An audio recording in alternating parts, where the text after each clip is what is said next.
The Four Friends. Once upon a time a man had a donkey. His donkey had worked for him many years.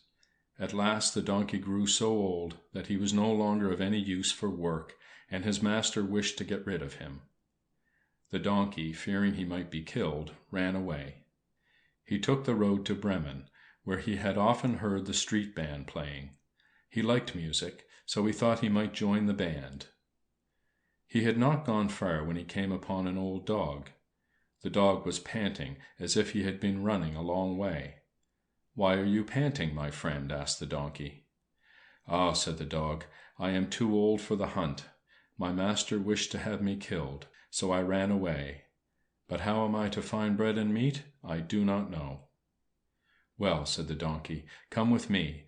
I am going to play in the band at Bremen. I think you and I can easily earn a living by music. I can play the lute, and you can play the kettle drum." The dog was quite willing, and so they walked on. They had not gone far when they saw a cat sitting in a yard. He looked as sad as 3 days of rainy weather. "What's the matter with you, old Tom?" asked the donkey. "You would be sad too," said the cat, "if you were in my place. For now that I am getting old, and cannot catch mice, they wish to drown me. I have run away, but how I am going to live I do not know." "Come with us to Bremen," said the donkey. "We are going to play in the band.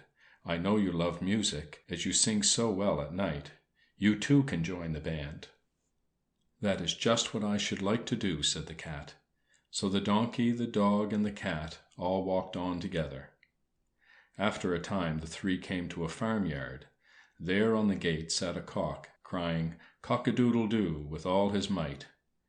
"Why are you making so much noise?" asked the donkey. "Ah," said the cock, "I find I must have my head cut off so that I may serve as a dinner for Monday. I'm crowing as hard as I can while my head is still on." "Come with us, old Redcomb," said the donkey. "We are going to Bremen to join the band. You have a fine voice. You can join too." "Ah," said the cock, "that is just what I should like to do." And they all went on their way to Bremen. At evening the four friends came to a wood, where they stopped for the night. The donkey and the dog lay down under a large tree. The cat climbed up on one of the branches. The cock flew to the very top of the tree, where he felt quite safe. From his perch on the top of the tree the cock saw a light. Calling to his friends, he said, "We are not far from a house. I can see a light." "Let us go on," said the donkey, "for it may be just the house for us." As they drew near, the light grew larger and brighter. At last they could see that it came from the window of a robber's house. The donkey, who was the tallest, went up and looked in.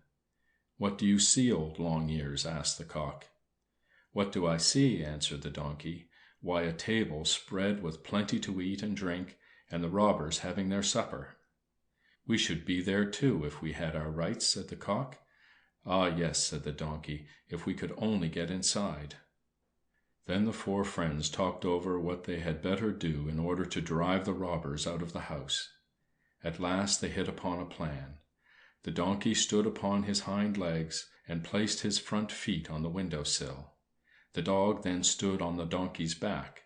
The cat climbed upon the dog, while the cock perched upon the cat's head.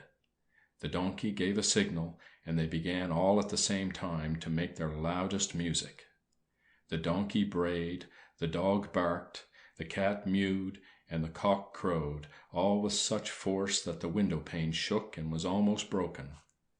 The robbers had never heard such a noise. They thought it must come from witches, or giants, or goblins, and they all ran as fast as they could to the wood behind the house. Then our four friends rushed in and ate what the robbers had left upon the table. It did not take long, for they acted as if they had been hungry for a month. When the four had eaten, they put out the light, and each went to sleep in the spot which he liked the best. The donkey lay down in the yard, the dog lay behind the door, the cat curled himself in front of the fire, while the cock flew up on a high beam. They soon fell fast asleep. When all was still and the light was out, the robber chief sent one of his bravest men back to the house. The man found the house quiet, so he went into the kitchen to strike a light. Seeing the great fiery eyes of the cat, he thought they were live coals, and held a match to them. Puss was so angry that he flew up and scratched the man's face. This gave the robber a great fright, and he ran for the door. As he went by, the dog sprang up and bit him on the leg. In the yard the robber ran into the donkey, who gave him a great kick. The cock on the beam was waked by the noise, and cried, "Cock-a-doodle-doo!" The man ran as fast as his legs could carry him back to the robber chief. "Ah!" he cried, "in that house was a wicked witch, who flew at me and scratched my face with her long nails. By the door stood a man with a knife, who cut me in the leg. Out in the yard lay a great black giant, who struck me a blow with his wooden club. Upon the roof sat the judge, who cried, 'What did he do? What did he do?' When I heard this I ran off as fast as I could." The robbers never went near the house again. The four friends liked the place so well that they would not leave it, and so far as I know they are there to this day.